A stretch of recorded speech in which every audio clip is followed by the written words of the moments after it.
feu d'épée, je viens devant ta prison.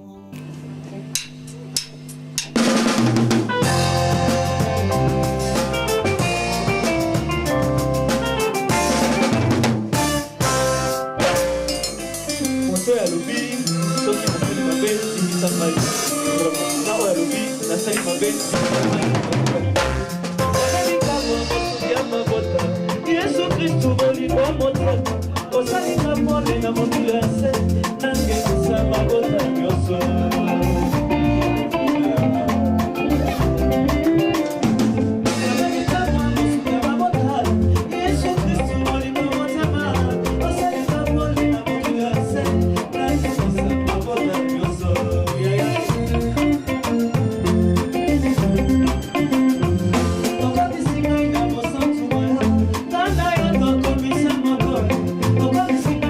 Thank you.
comprend combien il est important de louer et d'adorer le Seigneur.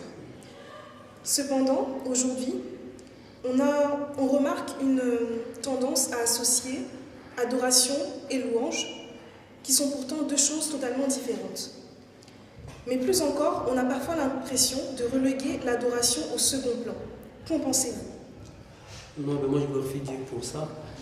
Mais bon, après, je ne sais pas, il faut d'abord savoir le but du culte. Surtout le but pour lequel Dieu a créé l'homme, a mis l'homme sur terre. Le but c'est qu'un seul, c'est d'adorer Dieu. Bon, si aujourd'hui, peut-être dans nos cultes, l'adoration n'occupe pas la première place, c'est parce que dans nos vies d'abord, on n'adore pas. Et puis, deuxièmement, dans nos vies, l'adoration n'occupe pas la place qu'il faut. Tu vois? Donc, moi je dis à chaque fois, ce que Dieu m'a mis en cœur, l'adoration doit être une vie d'abord. On peut chanter, on peut dire des paroles d'adoration, mais il faut aussi vivre l'adoration en soi.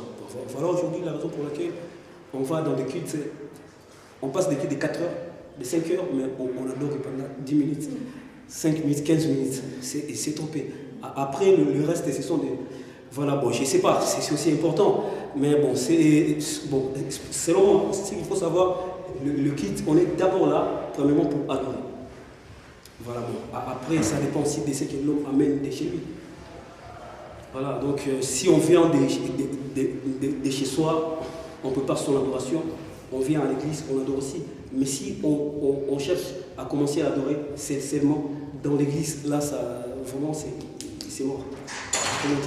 Donc ça ne se passera pas grand-chose. Donc l'adoration, ça ne se peut pas. Comme Abraham a préparé son offrande avant d'aller offrir son fils Isaac. C'est pareil. Étant chrétien, nous sommes obligés de préparer nos cultes. C'est dans l'adoration. Et puis après, dans l'adoration, il y a des principes. La sanctification, l'humilité, la sincérité, la pureté, et ainsi de suite. Donc tout ça, ça se prépare. Avant d'abord le culte proprement dit. Soit le culte du dimanche, soit c'est celui du mercredi. Mais d'abord chez soi, dans la maison, chez nous, on prie d'abord.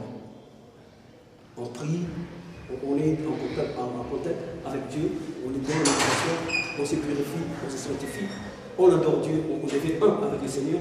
Après, on le quitte. Voilà, mais bon, après aujourd'hui, je ne sais pas, chaque pasteur aujourd'hui a sa façon d'enseigner l'adoration, chaque homme de Dieu a sa façon de voir comment Dieu met son culte. C'est pour ça que l'adoration n'a vraiment pas un impact. Voilà. Merci beaucoup pour la réponse. Sœur Rachel, comment un chantre serviteur de Dieu se prépare-t-il avant d'amener le peuple dans la louange et l'adoration, avant un culte ou une prestation autre? La préparation, c'est la prière, parce qu'on est exposé, comme on dit. Quand on chante, on est devant les gens, on doit être exemplaire. Je ne dis pas qu'on doit être parfait, parce que c'est Dieu qui est parfait, mais on doit être exemplaire, c'est-à-dire marcher dans la sanctification, parce que quand on est devant, on s'expose, même nos vies privées, on expose nos vies privées, donc on doit être exemplaire. Ça se prépare dans la prière et dans la crainte de Dieu, et ça se prépare comme ça. Merci beaucoup. Ouais. Comment vous êtes-vous senti l'appel pour chanter pour le Seigneur? Moi, j'ai commencé à chanter depuis que j'étais toute petite. Je chantais à la chorale des enfants. Et petit à petit, j'ai évolué. J'ai commencé à m'intéresser à ça. J'ai eu envie de croître. Enfin, ça a commencé vraiment toute petite. Mon appel a été vraiment dès mon jeune âge. Et c'est comme ça que j'ai évolué, c'est comme ça que j'ai chanté. Et c'est comme ça que je me dis, pour moi, chanter pour Dieu, je ne peux pas laisser ça. Je ne peux pas abandonner ça. J'ai commencé ça tellement jeune que je ne peux pas. Comment savez-vous que vous chantez sous l'inspiration du Seigneur? Quand on chante sous l'inspiration du Seigneur, parfois même on est touché soi-même. Il y a des gens, quand ils chantent, ils ne ressentent rien. Mais parfois quand tu chantes, tu sens vraiment que toi-même tu es interpellé. Comme moi je dis, parfois quand je ne chante pas pour les autres, mais je chante aussi pour moi-même. C'est-à-dire que quand tu chantes, chanter c'est transmettre quelque chose. Mais si tu n'as pas la chose, tu ne peux pas la transmettre. Donc quand tu chantes, tu transmets, et en transmettant, tu sens que tu es en train de transmettre la chose. Donc tu chantes, tu vis la chanson, et en vivant la chanson, c'est ça qui fait même que les gens sont touchés en t'entendant chanter, parce que toi-même tu vis la chose. Donc tu le sens quand tu transmets quelque chose à une personne. Merci. Comme vous venez de voir, on a procédé à l'interview du groupe Célébration Musique. J'espère que par leurs réponses, les chantres de l'Éternel ont pu vous éclaircir et vous aider. Merci le groupe Célébration Musique d'avoir accepté notre interview, d'avoir éclairé, je crois, les bien-aimés du Seigneur par leurs réponses. Je remercie également le réalisateur de cette émission, le frère Marine Bala, et la sœur Esther Bondosi pour son assistant. Je vous retrouve très bientôt pour un nouvel interview. Et je vous rappelle que nous sommes là à l'église GAS, à l'adresse 14 rue Pendal, 93 500, dans la ville de Pantin. Nous sommes là le mardi de 14h à 18h pour l'écoute pastorale, le mercredi de 18h à 20h pour le culte d'enseignement et prière, et le dimanche pour le culte d'adoration et de louange.